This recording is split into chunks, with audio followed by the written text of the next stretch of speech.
ఎన్నో కథల్లో విన్నాం, ప్రేమించుకునేవారు 7 సముద్రాలు దాటినా సరే ఒకరికొకరు చేరువవుతారని. కానీ ఇక్కడ చూడండి, ఒకే ఇంట్లో ఉంటూ కూడా మనం చేరువు కాలేకపోతున్నాం. ఒకవేళ వచ్చినా ఒకటి కాకపోతే మరొకటి ఏదో ఒక సమస్య వస్తుంది. ఇది మా దురదృష్టం. దానికి కారణం దురదృష్టం కాక ఇంకోటి ఏదైనా అయితే? నాకు తెలుసు మీరు అవినాష్ని ఒక మంచి స్నేహితుల్లా స్వీకరించారు, కానీ ఆ మనిషి నాకు మంచివాడు అనిపించడం లేదు. అవునా? మీకు అతనిపై అనుమానం ఎందుకు వచ్చింది?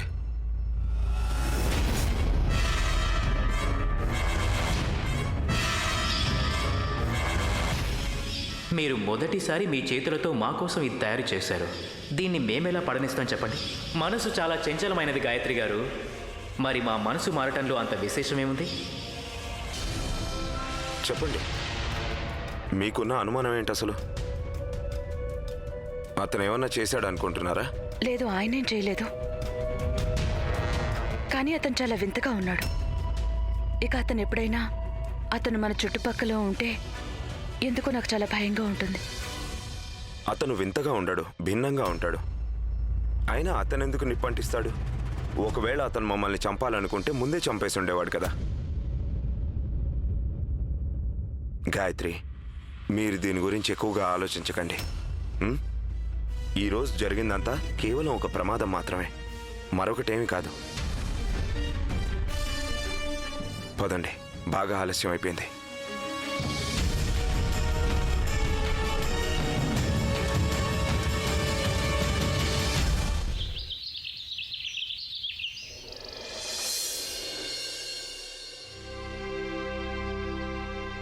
రాణా గారు, మీరు మళ్ళీ మర్చిపోయారు.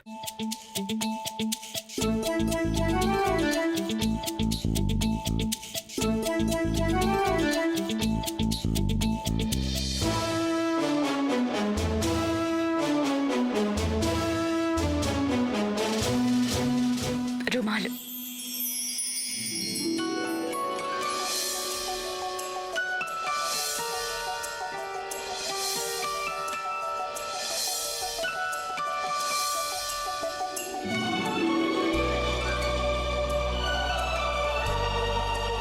ఏంటి మీరు చేస్తున్న పని? ఎవరైనా చూస్తారేమో. చూడనివ్వండి, ఎవరాపగలరు మమ్మల్ని? ఆలోచించుకోండి. ఆమీర్ కోట్ రాణి గారి దగ్గర అల్లరి చేస్తే దాని పరిణామాలు బాగుండవు. మేము అల్లరి చేయడానికి పూనుకున్నాక దాని పరిణామాల గురించి ఏమాత్రం ఆలోచించాం. మీరు మరీ దగ్గరకొస్తే నేను వెంటనే సిపాయిలను పిలుస్తాను. సంకెళ్లతో బంధిస్తాను నేను మిమ్మల్ని. మీ కురులలో ఖైదీగా బతుకుతున్నాం. సంకెళ్ళు వేస్తామంటే వెనక్కి తగ్గుతామంటారా?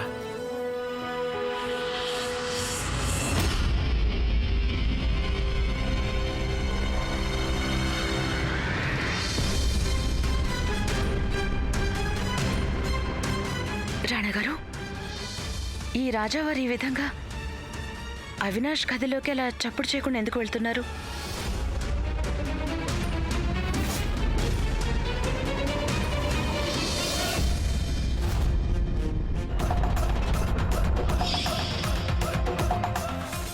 మేలిమి ముత్యం లాంటి హృదయం మాది. జూంకారం చేస్తోంది ప్రియా. ఖడ్గాలతో ప్రేమ కవిత్వం రాస్తోంది మా పిచ్చి హృదయం.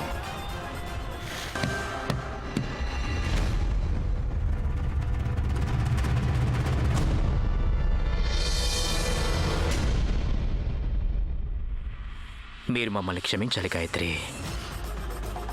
మీరు మేము మాట్లాడుకుంటుంటే మధ్యలో పనికి మాలిన వాడెవడ వచ్చాడు ఇక్కడికి.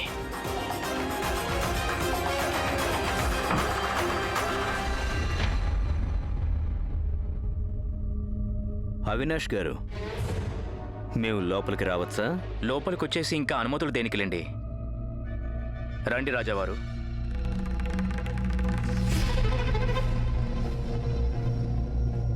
నిన్న భోజన సమయంలో మేము మీకు చేసిన గాయానికి మిమ్మల్ని క్షమించమని అడుగుదామని వచ్చాం. మేము మిమ్మల్ని క్షమించాం. ఇంత త్వరగానా?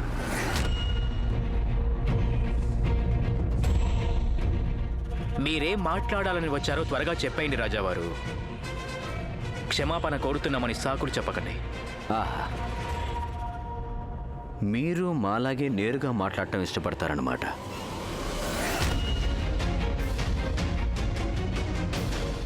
అయితే అసలు విషయం ఏంటంటే అవినాష్ గారు, మేము మీ దగ్గరికి ఒక ప్రతిపాదన తీసుకొని వచ్చాం. మాకు బాగా తెలుసు మీలాంటి యోధులకు ఓడిపోయిన పందాన్ని గెలిచేందుకు అవకాశం కావాలి. అందుకే మేము మీకు ఆ అవకాశం ఇప్పించగలం.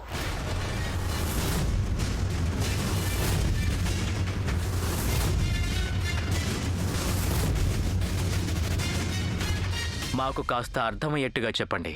ద్వంద్వ యుద్ధంలో నిన్న మీరు రాణా గారి దగ్గర ఓడిపోయారు కదా, కానీ మీరు ఆమిర్ కోట్ని ఇప్పటికీ గెలుచుకోవచ్చు.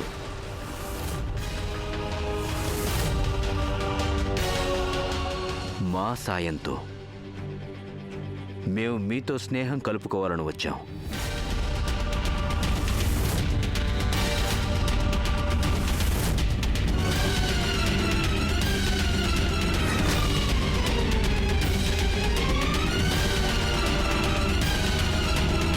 ఆపండి, బయటకు వెళ్ళండి ఇక్కడి నుంచి.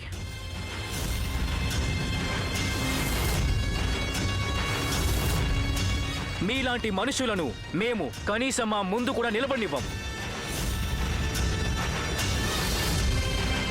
మేము అవసరమైతే మా ప్రాణాలనైనా వదులుకోగలం, కానీ మా మిత్రుడి విశ్వాసాన్ని కాదు.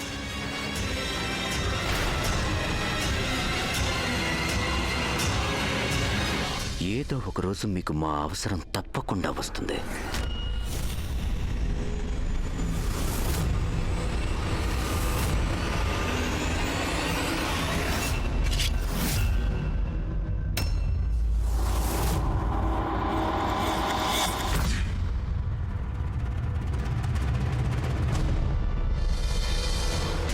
ఏంటి మీరు చేస్తున్న పని?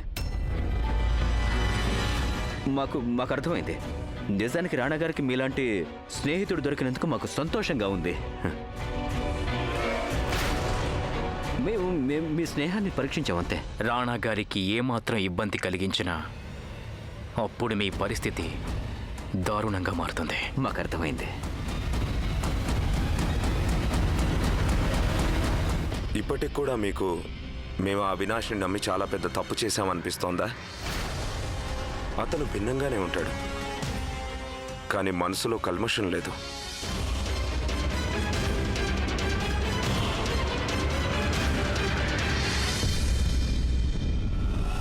ద్వంద్వ యుద్ధంలో నిన్న మీరు రాణా గారి దగ్గర ఓడిపోయారు కదా, కానీ మీరు ఆమిర్ కోట్ని ఇప్పటికీ గెలుచుకోవచ్చు. మేము మీతో స్నేహం కలుపుకోవాలని వచ్చాం. ఆపండి రాణా గారు, నమ్మక ద్రోహం చేయటానికి ముందు మనం నమ్మకాన్ని గెలుచుకోవాల్సి ఉంటుంది. ఇప్పుడు ఈ ఆట మరింత రసవత్తరంగా మారుతుంది.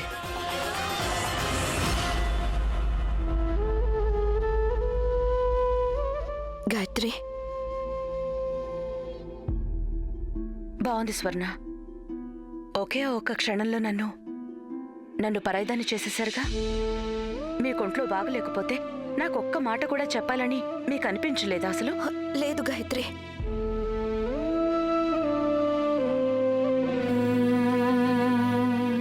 మీ జీవితంలో ఇప్పటికే ఎన్నో సమస్యలున్నాయి కదా గాయత్రి. మేము మిమ్మల్ని మరింత ఇబ్బంది పెట్టదలుచుకోలేదు. మీ కళ్ళబొల్లి మాటలు మాకేం చెప్పొద్దు. మీకు ఒకటి చెప్పినా, మీరు తిరిగి వచ్చినప్పటి నుంచి ఏదో బెంగగా భయంగా ఉన్నారు. మేము మీకెలా చెప్పగలం గాయత్రి, మాతో విధి ఎలాంటి ఆటలు ఆడుతోందో? మీకు ఒంట్లో బానే ఉంటుందా? మిమ్మల్ని అందరూ జాగ్రత్తగానే చూసుకుంటున్నారు కదా?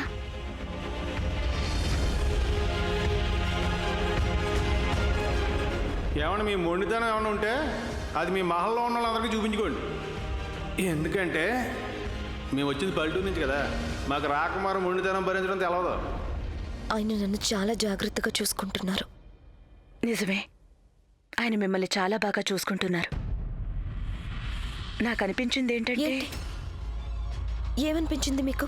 ఇంకే ఉంది, నేను ఎప్పుడూ ఊహించలేదు చిన్నరాజావారు మిమ్మల్ని ఇంత బాగా చూసుకుంటారని.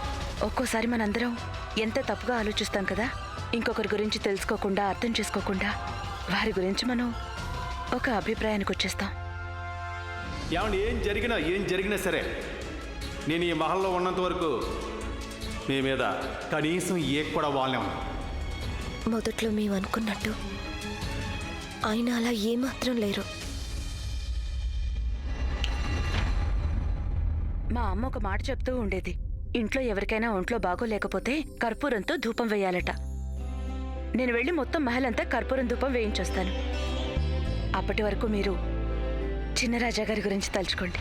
మరొక మాట, ఇంకొకసారి మీరు ఈ విధంగా చెప్పకుండా వెళ్ళిపోయారనుకోండి, నేను మీతో ఎప్పటికీ మాట్లాడను. వద్దు, సూప్ తాగండి.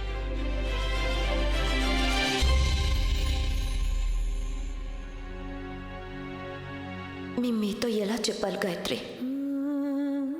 మేము చిన్న రాజా వారి గురించి కాదు, ఒక అనామకుడి గురించి ఆలోచిస్తున్నాం. రాజమాత గారు మిమ్మల్ని కిందకి రమ్మన్నారు. సరే.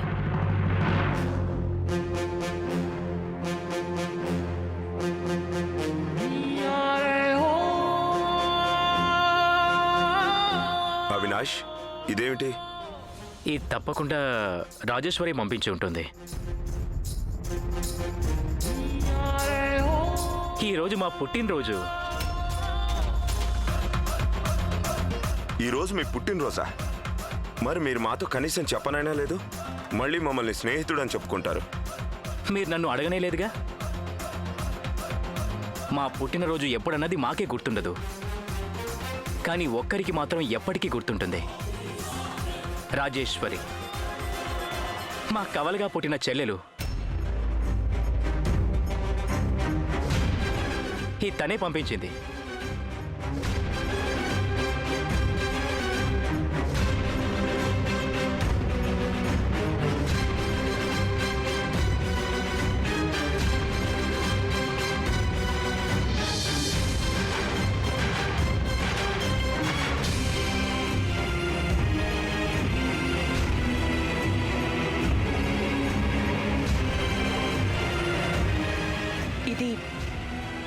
ఇదేంటి? ఇది మా చెల్లెలి రక్తం.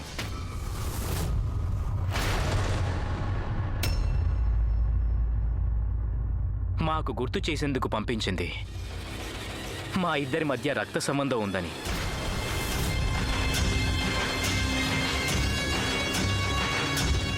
మాకు తెలుసు మేము మీకు ఎంతో భిన్నంగా కనిపిస్తామని, కానీ మీరు మా చెల్లెల్ని ఒక్కసారి కలిస్తే అప్పుడు మేము మీకు సామాన్యుడిగా కనిపిస్తాం.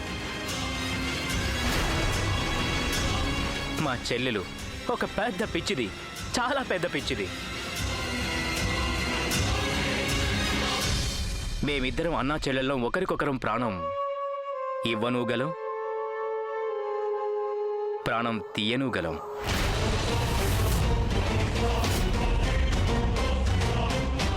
ఇంతకీ మీ చెల్లెలు ఎక్కడుంది? గాలి ఎక్కడుంటుంది రానాగారు? ఎక్కడా కనిపించదు, కానీ అంతటా వ్యాపించి ఉంటుంది. రాజేశ్వరి కూడా పూర్తిగా అలాగే ఉంటుంది. గాలిలాగా ఎప్పుడూ స్వేచ్ఛగా ఉంటుంది. మేమెప్పుడూ తనని మా బాధలకు, ఇబ్బందులకు దూరంగా ఉంచాం. ఈరోజు మీ పుట్టినరోజంట కదా, మాకు చెప్పనే లేదు. ఎంతైనా మీరు రాణా గారికి స్నేహితులు కదా, అంటే మాకు కూడా సొంతవారే కదా. ఈరోజు మొదటిసారిగా ఇలా పెద్దవారు ఎంతో ప్రేమగా మమ్మల్ని సొంత మనిషి అన్నారు. ఆయుష్మాన్ భవ. మీరే స్వయంగా మమ్మల్ని ఆశీర్వదించారు. బహుమతి మేం కోరుకుంటాం. మేం మిమ్మల్ని అమ్మ అని పిలవచ్చా?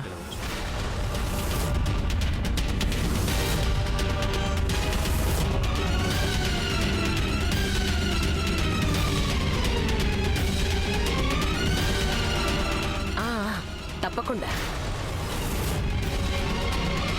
నువ్వు బహుమతి రాజమాతను అడిగి తీసుకున్నావు, మరి మమ్మల్ని ఏమీ అడగవా? మేం కోరుకున్నది మీరు మాకు ఇవ్వలేరులేండి. పందెం వేసుకుందామా? మాకు తెలుసు మీరు పందాలు కాయరని. అయినా మేము కోరుకున్న దాన్ని మీరు ఇవ్వలేరని కూడా మాకు బాగా తెలుసు. కోరిక ఏమిటో చెప్పి చూడు. అది మేము ఇవ్వగలిగిందైతే నువ్వు ఏదైతే కోరుకుంటావో అది తప్పకుండా నీకు లభిస్తుంది. కావాలంటే పందెం వేసుకో.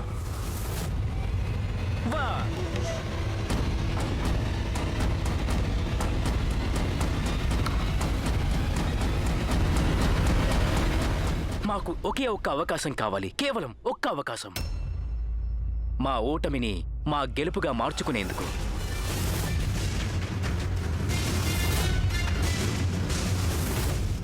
మేం మా చిన్ననాటి నుండి ఇంతవరకు, ఈ రోజు వరకు కేవలం మీ చేతుల్లో ఓడిపోయాం.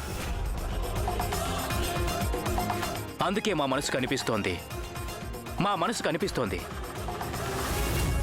కేవలం ఒకే ఒక్కసారి మిమ్మల్ని ఏదో ఒక ఆటలో పరాజితుల్ని చెయ్యాలని. అందుకే అవకాశం కోసం ఎదురు చూస్తూ ఉంటాం. అవినాష్, ఈ గెలుపు ఓటముల ప్రాముఖ్యం మన ఇద్దరం స్నేహితులం కాకముందు. ఇప్పుడు మనం స్నేహితులం అయ్యాక ఇవన్నీ ఏమిటి?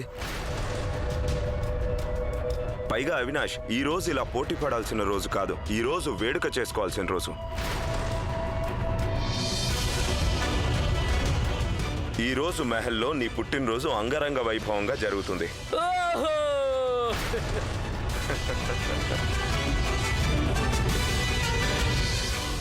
ఈరోజు మొదటిసారి మా పుట్టినరోజుని మా సొంత వాళ్లతో జరుపుకోబోతున్నాం.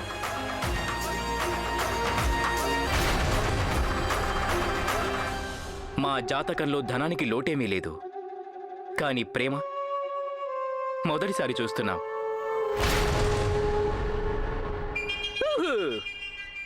జన్మదిన శుభాకాంక్షలు అవినాష్.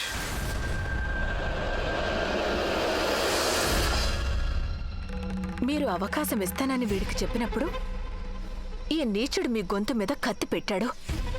ఇప్పుడేమో స్వయంగా అవకాశం కోరుతున్నాడు. పిచ్చి మొహం వీడును. వీడు మాకు మహానటుడు అనిపిస్తున్నాడు కోకిల, కానీ మేము ఎవరికి తీసుకోలేదు.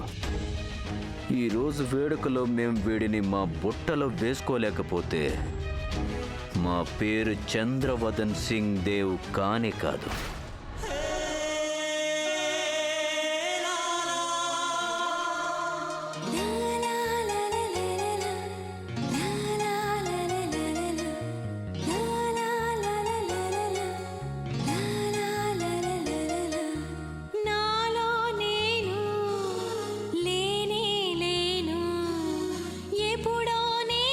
అది రాకుమారి గారు, నేను మీకు విషయం చెప్పడానికే మీ గదిలోకి వచ్చాను.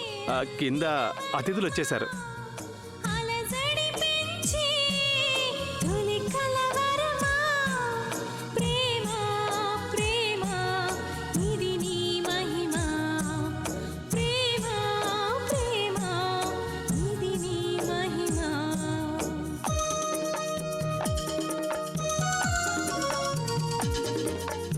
ధన్యవాదాలు నువ్వు చేసిన వాటన్నిటికీ.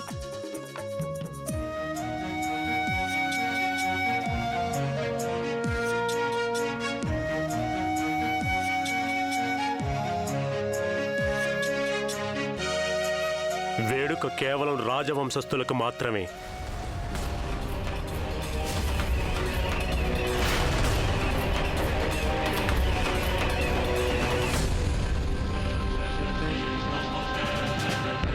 నీలాంటి బికారీల కోసం కాదు. అక్కడ నీ అవసరం ఏమీ లేదు, ఎందుకంటే అక్కడ కుర్చీలుంటాయి.